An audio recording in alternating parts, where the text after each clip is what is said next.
तो ये राजयोग है, तो वो धन उनके पास बहुत इजी आता है।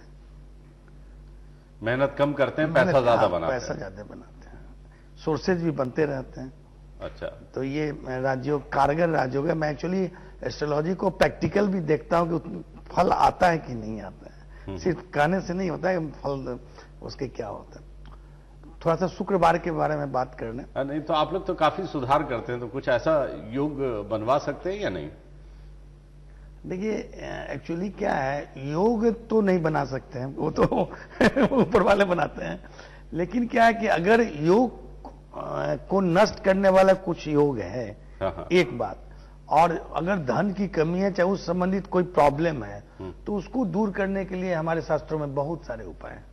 अच्छा, तो ऐसा है कि अगर मान लीजिए कि किसी को धन की जरूरत है, रोजी रोजगार नहीं मिल रहा है, तो एक बहुत छोटा सा एक सावरी मंत्र है, जिसको सिर्फ 7 बार करेंगे तो रोजी रोजगार मिलेगा, धन मिलेगा।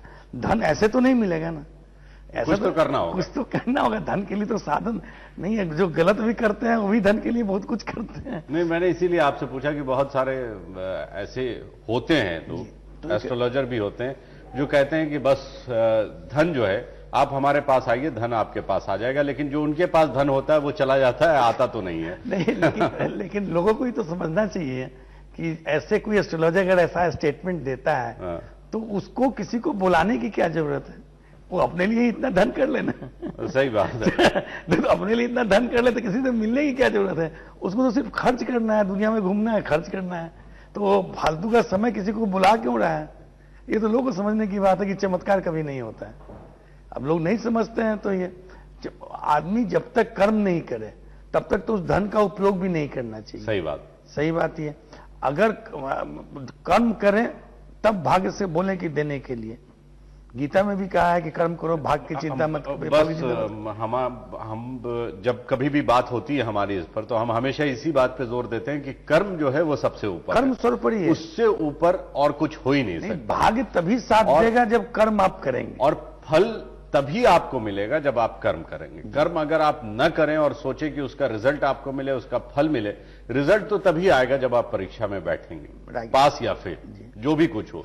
परसेंटेज किसी का बहुत ज्यादा हो सकता है, किसी का कम हो सकता है, लेकिन उसका फल सबके लिए है। तो इसलिए कर्म सबसे ऊपर है, ये बात बिल्कुल तय है अपनी जगह पे।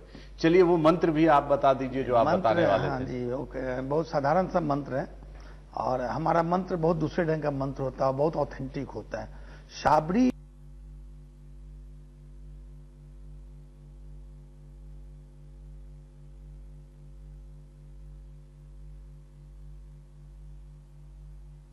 छाप दिया, कोई किताबें नहीं होती है, कुछ सिद्धि नहीं होती है। आप इस मंत्र को सिर्फ 7